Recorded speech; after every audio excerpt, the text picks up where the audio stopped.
आज हम बात कर रहे हैं विष्णु तिवारी केस के बारे में। 20 साल के लिए जेल में एक निर्दोष और मासूम आदमी की इस कहानी पर ये वीडियो है। आज की कहानी विष्णु तिवारी नाम के शख्स की है।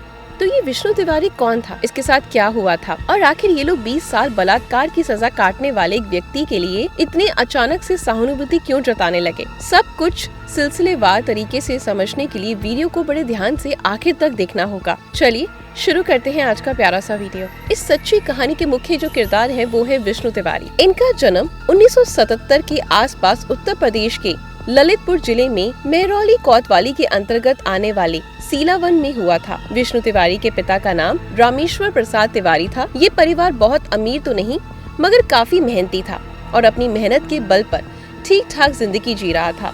परिवार में विष्णु तिवारी और माता पिता के अलावा 3 और छोटे भाई थे। विष्णु तिवारी का पढ़ाई में बहुत ज्यादा मन नहीं लगता था और वे बहुत कम उम्र में ही पढ़ाई लिखाई छोड़कर परिवार तथा खेती के कामों में हाथ बटाने लगता। विष्णु तिवारी के पास कुछ अपनी जमीन थी जिस पर खेती किया करते थे। साथ ही कुछ जमीन परिवार वालों ने ठेके पर ले रखी थी जिस पर पिता और 3 भाई मिलकर खेती किया करते थे। इसके अलावा इन लोगों के पास 10 भैंसें थी जिसका दूध निकालकर ये लोग बेचा करते। इसके अलावा विष्णु तिवारी बनारसी साड़ी का भी कुशल कारीगर थे। खेती बाड़ी में समय मिलने पर ये साड़ी बुनाई का काम भी करते।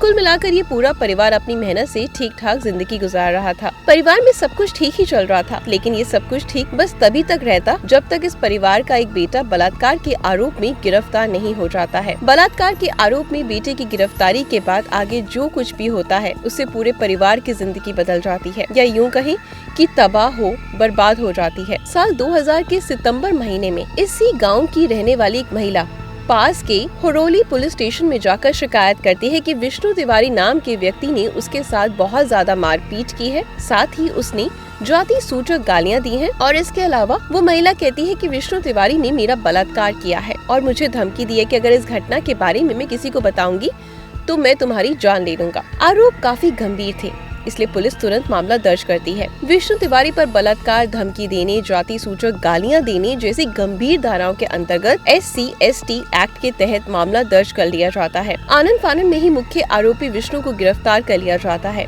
गिरफ्तारी के समय विष्णु तिवारी की उम्र 23 साल थी। हर आरोपी की तरह विष्णु तिवारी भी सभी आरोपों से इनकार करता है, मगर पुलिस विष्णु की एक बात भी नहीं सुनती और उसे गिरफ्तार करके स्थानीय अदालत में पेश किया जाता है। जज साहब पूरे मामले को सुनते हैं और मामले की गंभीरता को देखते हुए बलात्कार के आरोपी विष्णु तिवारी को ललितपुर डिस्ट्रिक्ट जेल में भेज दिया जाता है। इधर पुलिस और जांच में लग जाती है। कुछ महीने तक अपनी तफ्तीश पूरी करने के बाद पुलिस फाइनल चार्जशीट जारी करके कोर्ट में फाइल करती है जिसमें विष्णु मुख्य आरोपी बनाया जाता है। इधर मामले की सुनवाई चलती रहती है और फाइनली साल 2003 के फरवरी महीने में ट्रायल कोर्ट विष्णु तिवारी के खिलाफ बलात्कार के आरोप को सही पाते हुए उसे दोषी करार दे देते हैं। दोषी करार होने के बाद 24 फरवरी 2003 को विष्णु तिवारी को बलात्कार का दोषी पाते हुए 10 साल की सजा दी जाती है। इसके अलावा विष्णु तिवारी को SC/ST एक्ट के तहत दर्ज मामलों में उम्र कैद की सजा सुनाई जाती है। सजा मिलते ही विष्णु को ललितपुर डिस्ट्रिक्ट जेल से निकालकर आगरा सेंट्रल जेल में भेज दिया जाता है। इस जेल में विष्णु तिवारी बतौर रसोइया काम करने लगता है। इधर विष्णु को जैसे ही बलात्कार का दोषी पाया जाता है, विष्णु के परिवार को समाज से लगभग अलग कर दिया जाता है। विष्णु के पिता को समाज में एक बलात्कारी का पिता कहकर बुलाया जाने लगता है और पूरे परिवार पर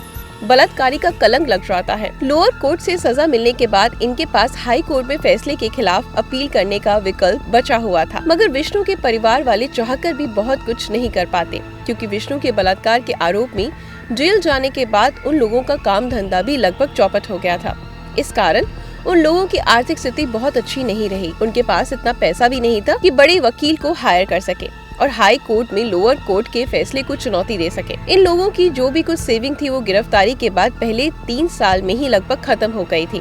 इसके अलावा कोर्ट में चली कानून लड़ाई के दौरान ही वकीलों की फीस देने के लिए विष्णु तिवारी ने अपनी जमीन भी बेच दी थी। अगले 2 साल तक विष्णु तिवारी जेल में सजा काट रहा था, लेकिन 2015 में जब परिवार वाले कुछ पैसों का इंतजाम कर लेते हैं तो हिम्मत जुटाकर इस फैसले के खिलाफ विष्णु तिवारी इलाहाबाद हाई कोर्ट में अपील करते हैं। फैसले के खिलाफ अपील करने के बाद 1 साल, 2 साल, 4 साल होते हुए 10 साल से ज्यादा समय गुजर जाता है, मगर केस की सुनवाई का नंबर आता ही नहीं। आपको जानकर हैरानी होगी कि जहां आम कैदियों को महीने में या फिर तय नियम के अनुसार परिवार वालों से मिलने की अनुमति होती है, मगर विष्णु तिवारी चाहकर भी परिवार वालों से नहीं मिल पाता था। विष्णु तिवारी के पिता रामेश्वर प्रसाद तिवारी अक्सर जेल में अपने बेटे से मिलने जाया करते, मगर महीनों गुजर जाते लेकिन उन्हें नहीं मिलने दिया जाता। इसके बावजूद विष्णु तिवारी के पिता अक्सर मिलने की कोशिश करते रहते और मौका मिलने पर हमूनन वही मिलने आते थे। अब साल आ चुका था 2014। विष्णु तिवारी को जेल की सजा काटते हुए 14 साल हो गए थे। परिवार वालों को उम्मीद थी कि शायद अब वो बाहर आ जाएगा, मगर ना तो विष्णु तिवारी को पेरोल मिलती थी और ना ही बेल दी जाती थी। विष्णु तिवारी के लगातार जेल में रहने से पिता रामेश्वर प्रसाद पर काफी बुरा असर पड़ता और वे कई बीमारियों से घिरे जाते। इसी बीच उन्हें एक दिन लकवा मार लेता है। परिवार के पास इलाज कराने के पैसे अब नहीं रह गए थे। कई दिनों तक तो रामेश्वर प्रसाद हालात से लड़ते रहे, मगर 2014 में ही उनका देहांत हो जाता है। विष्णु तिवारी अब तक इस बात से अनजान थे और अगले कई महीनों तक वे अपने पिता की मृत्यु की खबर से अनजान ही रहे। अब तक विष्णु तिवारी के पिता जिंदा थे। महीने 2 महीने में बेटे से मिलने चले ही आते, मगर इस बार कई महीने बीत गए और विष्णु तिवारी से मिलने कोई नहीं आया। जब कई महीनों तक पिता मिलने नहीं आए तो जेल के अंदर विष्णु तिवारी अनहोनी की आशंकाओं में घिर जाते हैं। इस तरह से 6 महीने और बीत जाते हैं। तभी एक दिन विष्णु तिवारी को जेल में एक पत्र मिलता है। ये पत्र गांव के किसी परिचित ने उसे भेजा था। दरअसल ये बताने के लिए भेजा था कि 6 महीने पहले पिताजी की मृत्यु हो गई है। पिता की मृत्यु की खबर मिलने के बाद विष्णु पेरोल की मांग करता है, लेकिन उसकी ये मांग ठुकरा दी जाती है और वो जेल में ही कैद रह जाता है। साल गुजरने और बदलते रहते हैं, मगर विष्णु को जेल से रिहाई नहीं मिलती। बाहरी दुनिया में कुछ काफी तेजी से बदल रहा था, लेकिन विष्णु तिवारी उन सभी बदलावों से बेखबर था, क्योंकि जेल में किसी को उससे मिलने नहीं दिया जाता था। काफी कोशिशों के बाद 2018 में परिवार के एक सदस्य को विष्णु तिवारी से मिलने की इजाजत मिल जाती है। अरसे बाद कोई विष्णु तिवारी से मिलने आया था। ये उसका छोटा भाई महादेव था। कोई मिलने आया था ये जानकर तो विष्णु तिवारी काफी खुश होता है, मगर भाई से मिलने के बाद उस पर दुखों का पहाड़ टूट जाता है। भाई बताता है कि 2014 में पिताजी की मृत्यु के लगभग 1 साल बाद ही माँ का देहांत हो गया था। इसके अलावा माँ की मृत्यु के बाद हार्ट अटैक से 2 भाइयों की मौत हो गई है। इतना कुछ सुनने के बाद विष्णु तड़प कर रह जाता है, मगर वो कुछ नहीं कर पाता। वो बस खुद को कोसता रहता है कि आखिर उसने कैसा गुनाह कर दिया कि ना तो माता पिता का कंधा दे सका और ना ही भाइयों की अर्थी को सहारा दे पाया। अब तक विष्णु को जेल में गए 19 साल से अधिक समय वक्त गुजर चुका था। विष्णु ने 2005 में ही निचली अदालत के फैसले के खिलाफ इलाहाबाद हाई कोर्ट में अपील की थी। अब साल 2019 आ चुका था, मगर अब तक विष्णु की वो अपील वाली फाइल हाई कोर्ट के किसी कबाड़ खाने में धूल फाक रही थी। बल्कि अब तक तो उस फाइल के 2-4 इंच मोटी धूल भी जमा हो चुकी होगी। बीते समय के साथ विष्णु भी अपनी रिहाई की उम्मीद को छोड़ चुका था, लेकिन 2020 में कुछ ऐसा होता है जो किसी चमत्कार से कम नहीं था। जेल प्रशासन के एक अधिकारी की नजर विष्णु पर पड़ती है और विष्णु के व्यवहार से काफी प्रभावित होते हैं और उसके बारे में जानकारियां इकट्ठी करते हैं तो पता चलता है कि विष्णु तिवारी पिछले 20 साल से बलात्कार की सजा काट रहा है। उसे उम्र कैद की सजा मिली हुई है। अब तक ना तो उसे बेल मिली थी और ना ही कोई उसे पेरोल पर बाहर जाने दिया था। अब वे अधिकारी विष्णु तिवारी की फाइल को मंगवाते हैं तो पता चलता है विष्णु तिवारी ने 2005 में निचली अदालत के फैसले के खिलाफ अपील की थी, मगर अब तक उसकी एक सुनवाई भी नहीं हुई। अधिकारी को ये पता चलता है कि आर्थिक स्थिति बहुत ज्यादा दयनीय होने की वजह से वे दोबारा अपील नहीं कर पाया। उसके पास वकील की फीस देने के पैसे नहीं थे। इन सब के अलावा जेल अधिकारी जब इस केस से जुड़े पुरानी फाइल्स निकालते हैं तो उसमें कई सारी खामियां नजर आती हैं। इसी के बाद Agra central jail authority state legal service authority से संपर्क करता है और उसे विष्णु तिवारी के केस के बारे में विस्तार से बताता है। पूरे मामले को जानने के बाद इस मामले में स्टेट लीगल सर्विस अथॉरिटी दखल देती है और कबाड़ खाने से विष्णु तिवारी की पुरानी फाइल्स निकाली जाती हैं और फाइनली 2020 में निचली अदालत के खिलाफ दायर अपील की पहली सुनवाई इलाहाबाद हाई कोर्ट में होती है। इस सुनवाई के बाद आगे भी कई दिनों तक ये मामला इलाहाबाद हाई कोर्ट में चलता रहता है। पूरी सुनवाई के दौरान कई सारी खामियां नजर आती हैं। सबसे पहले तो कोर्ट ने ये नोटिस करता है कि साल 2000 में जिस तारीख को महिला ने थाने में जाकर एफआईआर की वो उस डेट को दर्ज नहीं हुई थी, बल्कि 3 दिनों बाद एफआईआर दर्ज की गई थी। शुरू से यही कहा जा रहा था कि शिकायत महिला ने खुद ही दर्ज करवाई, मगर हाई कोर्ट में चली सुनवाई के दौरान ये पता चला कि एफआईआर महिला ने नहीं बल्कि उसके पति ने, उसके ससुर ने दर्ज करवाई थी। हाई कोर्ट ये नोटिस करता है कि निचली अदालत में पुलिस द्वारा ना तो कोई एक सबूत पेश किया गया और ना ही कोई एक गवाह, बल्कि केवल पुलिस की चार्जशीट और एफआईआर को मानते हुए निचली अदालत ने विष्णु तिवारी को एफआईआर में दर्ज की गई सभी धाराओं के तहत दोषी मानते हुए सक्षम आजीवन कारावास की सजा सुना दी थी। महिला ने आरोप लगाया था कि उसके साथ विष्णु तिवारी ने मारपीट की है, उसका बलात्कार किया है, जबकि उस समय की मेडिकल रिपोर्ट की जांच करने पर पाया गया था कि मेडिकल रिपोर्ट में साफ लिखा हुआ था कि जांच में बलात्कार की पुष्टि नहीं होती है। ना तो महिला के प्राइवेट पार्ट पर किसी तरह की कोई चोट के निशान थे और न ही महिला शरीर पर किसी तरीके के चोट के निशान थे,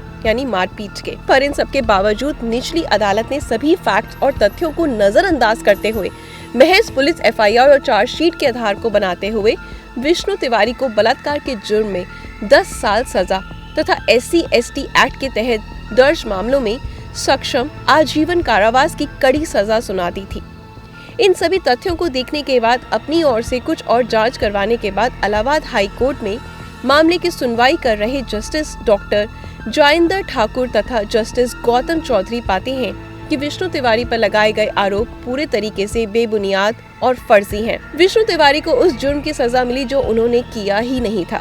19 साल 3 महीने और 3 दिन तक विष्णु तिवारी उस जुर्म की सजा काटते रहे जो उन्होंने कभी किया ही नहीं था। पूरी सुनवाई के बाद तत्काल इलाहाबाद हाई कोर्ट विष्णु तिवारी को बाइज्जत बरी करने का हुक्म देते हैं और कागजी कार्रवाई पूरी करने के बाद फाइनली 2 मार्च 2021 को विष्णु तिवारी को आगरा सेंट्रल जेल से रिहा कर दिया जाता है। 2 मार्च 21 की शाम विष्णु तिवारी जेल से जब बाहर आए तो उनके पास एक छोटा सा बैग था, जबकि दूसरे हाथ में उन्होंने झोला पकड़ रखा था जिसमें उनके कुछ जरूरी सामान और कुछ कपड़े थे। इसके अलावा विष्णु तिवारी के पास वे 600 रुपए भी थे जो उन्होंने पिछले 20 साल जेल में बतौर रसोइया काम करने के बाद कमाए थे। 20 साल में विष्णु ने कहा कि 600 रुपए जमा पूंजी पाई। अगर बात कर रहे हैं उन्होंने क्या खोया तो इसकी लिस्ट बहुत लंबी है और इसकी कीमत शायद ही किसी सूरत में पूरी हो सकती है। सबसे बढ़कर विष्णु तिवारी ने अपनी जिंदगी के वो बेशकीमती 20 साल गवा दिए जिसकी कमी वो कभी भरपाई नहीं कर सकते।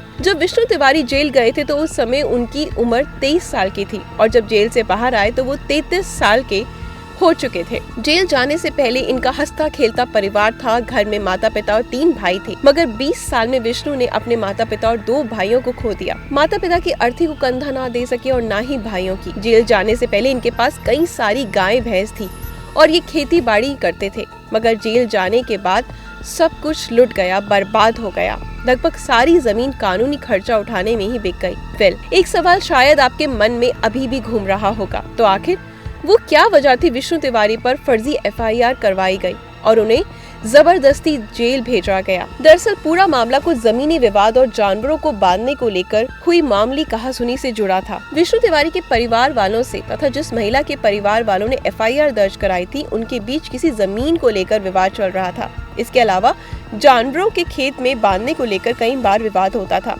ऐसा ही झगड़ा साल 2000 के नवंबर महीने में भी होता है। इसी झगड़े के बाद वो महिला थाने में जाकर फर्जी शिकायत दर्ज करवाती है। पहले तो महिला की शिकायत पर एफआईआर दर्ज नहीं होती, लेकिन उस महिला का पति और ससुर कुछ स्थानीय नेता टाइप के लोगों को थाने में चला कर लेकर जाते हैं और फिर राजनीतिक दबाव में एफआईआर दर्ज कर ली जाती है और सारी धाराएं भी लगा दी जाती हैं ताकि आरोपी को लंबे समय तक जेल में रखा जा सके। इलाहाबाद हाई कोर्ट सुनवाई के दौरान इसी जमीनी विवाद और जानवरों को बांधने को लेकर होने वाले झगड़े को फर्जी एफआईआर का मोटिव मानते हुए विष्णु तिवारी को बाइज्जत बरी कर देते हैं।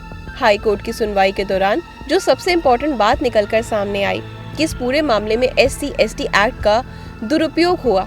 दरअसल शिकायत करने वाली महिला का परिवार दलित था, जबकि विष्णु तिवारी का परिवार ब्राह्मण था।